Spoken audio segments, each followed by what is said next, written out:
Sao sao cùngអ្នកគ្នាមកកាន់បាន journey ហើយក៏ជា vlog ដំបូងដែលខ្ញុំបានធ្វើដែរហើយ clip ដំបូងនេះគឺជាថ្ងៃត្រៀមខ្លួនដើម្បីប្រកួតនៅក្នុងកម្មវិធីនិយាយ public speaking របស់សាលា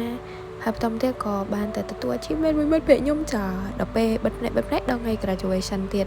ហើយក៏ជាថ្ងៃទៅយក certificate ហើយជាមួយនឹង reward របស់ public speaking ហើយនេះក៏ជាមេដៃលើកដំបូងដែរយាយម៉ាន2ឆ្នាំហើយធ្លាក់បរាជ័យលើបានហើយបន្តមកទៀតគឺជាថ្ងៃដែលត្រូវប្រកួតចាកញ្ញានេះគឺ set និយាយរួម set តាមឡាននេះគឺជា clip video ខ្ញុំហើយមិត្តភក្តិខ្ញុំបាននេះណាក៏បាននិយាយជាប់ top អីនេះដែរទៅចាដល់ពេលនេះគឺជាថ្ងៃយើងទៅប្រកួតនិយាយបែបយុវជនហើយអានេះមុនថ្ងៃនេះហ្នឹងទៅដើរផ្សារគេហ្នឹងគឺអស់ថ្មទូរស័ព្ទមានជាការឈរចាំសាកគេមើលពេញហ្នឹងចាឥឡូវម្ដងថ្ងៃប្រកួតហើយថ្ងៃប្រកាសលទ្ធផលខ្ញុំមាន trigger warning ឲ្យអ្នកនរគ្នាចាចាំតិច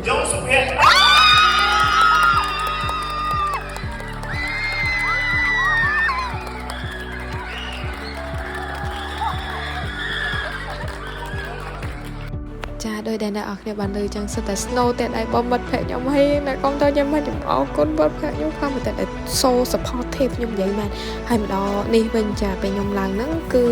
ខ្ញុំដល់មកថ្ងៃត្រង់ហើយចាមួយខ្ញុំបាយពេលហ្នឹងតែអត់តាកញ្ញាកាន់វិសិនទេអត់អន់ហូបហើយឥឡូវ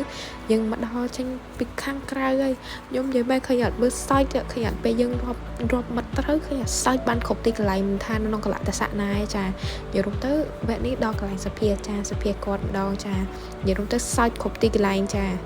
ឡូវម្ដងថ្ងៃបន្តទៀតគឺថ្ងៃសៅរ៍គឺទៅធ្វើដំណើរទៅសាលារៀនហើយ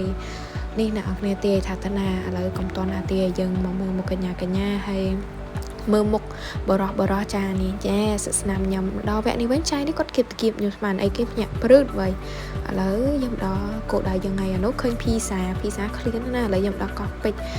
ចាឥឡូវឈ្មោះធ្វើដំណើរទៅទៀតទៅកន្លែងពិព័រណ៍ការងារហើយឥឡូវបាច់មើលនេះច្រើនមើលមុខអ្នកកាន់កាមេរ៉ាមុខមិត្តភក្តិអ្នកកាន់កាមេរ៉ាវិញចាអានេះ 0.5 តែ 0.5 បច្រាស់ទៅចឹងអ្នកមើលក៏បច្រាស់តាមនឹងដែរណាអូខេបងប្អូនដល់បានកង់ជីមកដល់វគ្គមិញហ្នឹងអំភើបបានកង់ជីតែនេះឲ្យយើងស្រីអំភើបឥឡូវមកដល់កន្លែងនេះវិញគឺដាក់សម្ភារគេឥឡូវថតមួយចាថតមួយចំហងថតមីក្រូសថតពីក្រោយខ្នងឥឡូវយើងចូលក្នុងអត់ហ៊ានថតទេចឹងទុកសិនឥឡូវយើងដល់ចាប់កម្មវិធីថតរូបថតអីហើយខ្ញុំនិយាយតាមថងនៅក្នុងជួរនេះហ្នឹងគឺអរគុណយ៉ាងខ្លាំងទៅការមើលជំនាញខ្ញុំហើយជាមួយមិត្តភក្តិខ្ញុំអីនោះតែ encourage ឲ្យ supportiveចាហើយដល់វា unboxing ម្ដងគឺបងអូនម្ចាស់កដោអ្នកយកទៅ unboxing និយាយរួមដៃគាត់ពងញ័រវាថាពងញ័រខ្លាច់ធ្លាក់អីទេបើគ្រាន់តែពេលបើកមកហ្នឹងប៊ីធ្លាក់ម្ដងហ្នឹងអញ្ចឹងមិនខ្លាច់អីទេហើយជួននេះបោះ self reflection របស់ខ្ញុំតែប៉ុណ្្នឹងទេជូនបងអ្នកនរគ្នាសម្រាប់នៅរកគោលដៅបាយ